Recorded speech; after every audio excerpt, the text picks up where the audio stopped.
بسم اللہ الرحمن الرحیم الحمد للہ رب العالمین والصلاة والسلام علی خاتم النبیین نبی محتشم صلی اللہ علیہ وسلم نے پرسکون معاشرے کو قائم رکھنے کے لیے امن عامہ کے جو اصول وضع فرمائے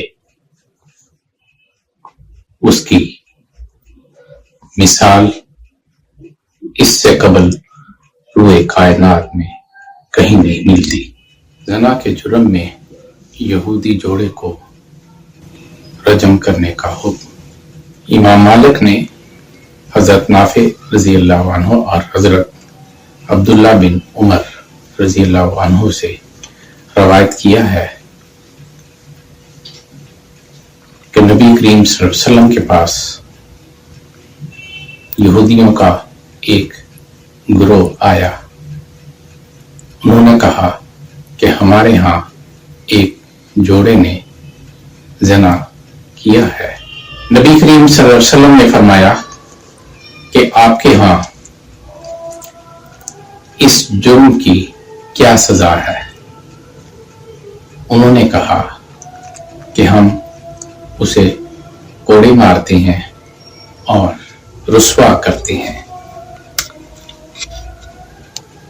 وہاں پہ حضرت عبداللہ بن سلام رضی اللہ عنہ موجود تھے۔ انہوں نے نبی محتشم صلی اللہ علیہ وسلم سے عرض کی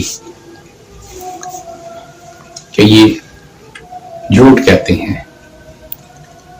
نبی کریم صلی اللہ علیہ وسلم نے فرمایا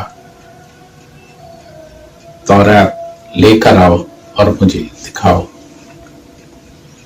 وہ لوگ تورات لے کر آئے اور انہوں نے پڑھنا شروع کیا اور رجم والی آیات پر ہاتھ رکھ دیا۔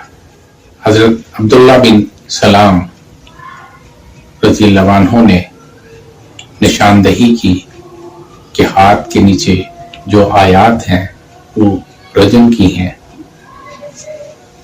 جب ان کا ہاتھ ہٹایا گیا تو ان آیات میں زنا کی سزا رجم ہی مقرر تھی۔ نبی کریم صلی اللہ علیہ وسلم نے 4 گواہ طلب کیے جو یہود میں سے ہوں۔ 4 گواہ جب پیش کیے گئے تو نبی کریم صلی اللہ علیہ وسلم نے جوڑے کو رجم کرنے کا حکم دے دیا۔ جب خاتون کو رجم کیا جا رہا تھا تو اس کا شریک جرم اس پر گر پڑا اور اس کو پتھروں سے بچانے کی کوشش کرنے لگا۔ دونوں کو رجم کر دیا گیا۔ امام مالک کہتے ہیں کہ یہود اہل ذمہ میں سے نہیں تھے۔ امام بخاری کہتے ہیں کہ یہود اہل ذمہ میں سے ہیں۔ وما توفیقی الا باللہ۔